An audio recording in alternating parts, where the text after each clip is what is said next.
আসসালামু আলাইকুম। আজকের আলোচ্য বিষয় হলো অতিরিক্ত মেরিমেন্ট থেকে বিরত থাকা। মেরিমেন্টটা হলো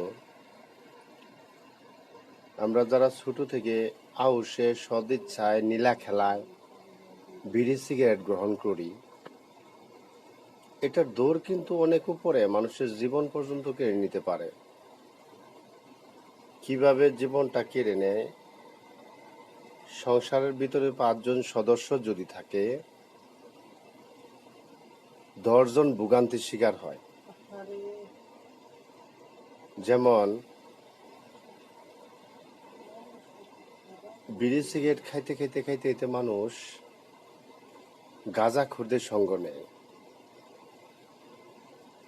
গাঁজা মানুষের স্তুতি নষ্ট করে দেয়। দিনের বেলা সে কর্মক্ষমতা প্রকাশ করে বা কাজ করার উদ্যোগ নেয়, রাতে ভুলে যায়। আবার রাতে চিন্তা করে আমি কাজ করব কিন্তু দিনে ভুলে যায়। এই যে অবস্থাটা, এটা স্তুতির কারণে হয়ে থাকে। মানুষের মনে রাখার যে স্তুতিটা, এটা নষ্ট হয়ে যায়, এটা গাঁজার দ্বারা। এরপরে গাঁজা খেলো, গাঁজা খাওয়ার পরে অনেক টাকা পয়সা আছে, হিরোইন, ফেন্সিডিল, আফিম, যে বড় বড় নেশাগুলা, এগুলা মানুষ গ্রহণ করে।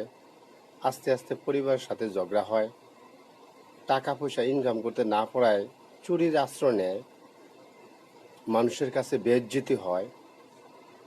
একটা মানুষ কুকুরের সমান দাম থাকে না। ফ্যামিলি, সংসার সবাইকে ভুগতে হয়। হ্যাঁ, একটা গুনাহ করে একটা চুরি করলো, তো সবাইকে দরবারে হাজির থাকতে হয়। একটা মামলাই হলো, সবাইকে মামলায় হাজির হতে হয়। মানে তার 14 গোষ্ঠীর সহ ভোগান্তির শিকার হয়। কাজে আমরা বিড়ি সিগারেট ত্যাগ করব। বিড়ি সিগারেট এবং গাঁজা খাওয়া লোকগুলার যে ফ্যামিলির সংসারে ছেলে মেয়ে রয়েছে, বিজ্ঞানের ভাষায় নিঃশ্বাসের সাথে 4,500 থেকে 5,000 রাসায়নিক পদার্থ নিঃশ্বাসের সাথে আসা যাওয়া করে। এদের সাথে যে বাচ্চা কাচ্চা থাকে, তারাও কিন্তু এই বিষ গ্রহণ করে। ধূমপান বা নেশা পান না করেও তারা গ্রহণ করে।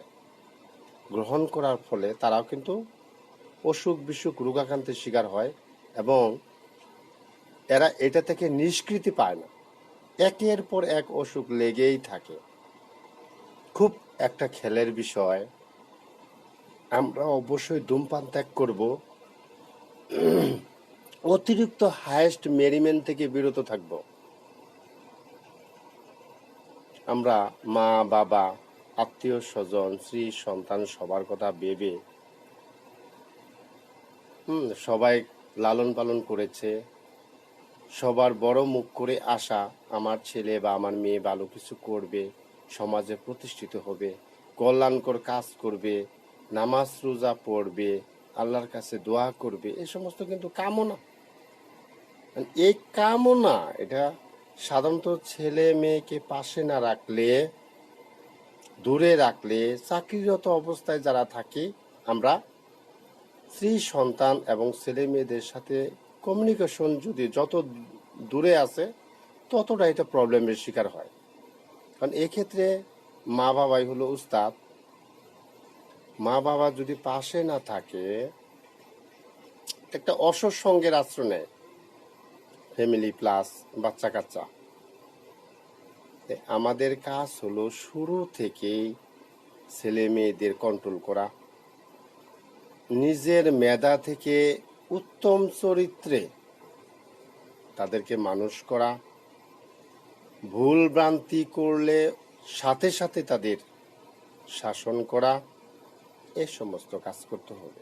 তাহলে আমরা অবশ্যই পরবর্তীতে ভোগান্তির শিকার হব না। আমরা হালাল খাবার খাবো। আমাদের পরবর্তী বিগত লাইভে যে লাইভগুলো চলে গেছে, এই হালাল খাবার সম্পর্কে আপনাদের আলোচনা হয়েছে। অবশ্যই হালাল খাবার। হালাল খাবার নিজের কর্ম দ্বারা পরিশ্রমকৃত টাকা হচ্ছে হালাল খাবার। সেটা কাউকে ঠকিয়ে না, কারো মাথায় বাড়ি দিয়া না, সুদ ঘুষ ইত্যাদি ভাবে না। তখন আপনি যে কষ্ট করে রোজগার করছেন, এগুলা ছেলে মেয়ে স্ত্রী সন্তান সবাই কিন্তু মা বাবা ফলো করবে। আপনার আদর্শে ছোটরা মানুষ হবে। আপনি বা আমি কি শিক্ষা গ্রহণ করেছি, কতটুকু খারাপটা অর্জিত হয়েছে, কতটুকু ভালো অর্জিত হয়েছে, নিচের যে সারি আছে এদের প্রতি লক্ষ্য করলে বোঝা যায় যে আমি তাদেরকে কি দিতে পারলাম। এখন আপনি যদি বিড়িখোর নেশাখোর হয়ে থাকেন, ছেলেমেয়েরা সেটা ফলো করবে। অনেক মা বাবা কিন্তু আমরা কিন্তু বাচ্চাদের বিড়ি সিগারেট আনতে বলি, এক চরম অপরাধ। তার মানে খারাপ কাজে ছোট থেকে তাদেরকে ইন্ডিকেশন করতেছি। আপনি যে বিড়ি খাচ্ছেন বা আমি যে বিড়ি খাচ্ছি, বাচ্চা দেখতেছে, সন্তানরা দেখতেছে, তারা কিন্তু একটু ফলো করতেছে খাওয়ার জন্য, বা কেমন লাগে এটার জন্য অস্থির হয়ে যায়। স্কুলে দেওয়ার পর থেকে তাদেরকে আসা যাওয়ার ক্ষেত্রে নিয়ন্ত্রণ করা। আপনি পারেন না, ব্যক্তি রাখেন, কাউকে রাখেন ফলো করার জন্য, নিয়ন্ত্রণ করার জন্য। মোটামুটি ভাবে 15 বা 16 বছর পর্যন্ত কন্ট্রোল করতে পারলে ব্যাস সে একটা পরিপূর্ণ ইমানদার মানুষ হিসেবে পরিণত হবে। আমরা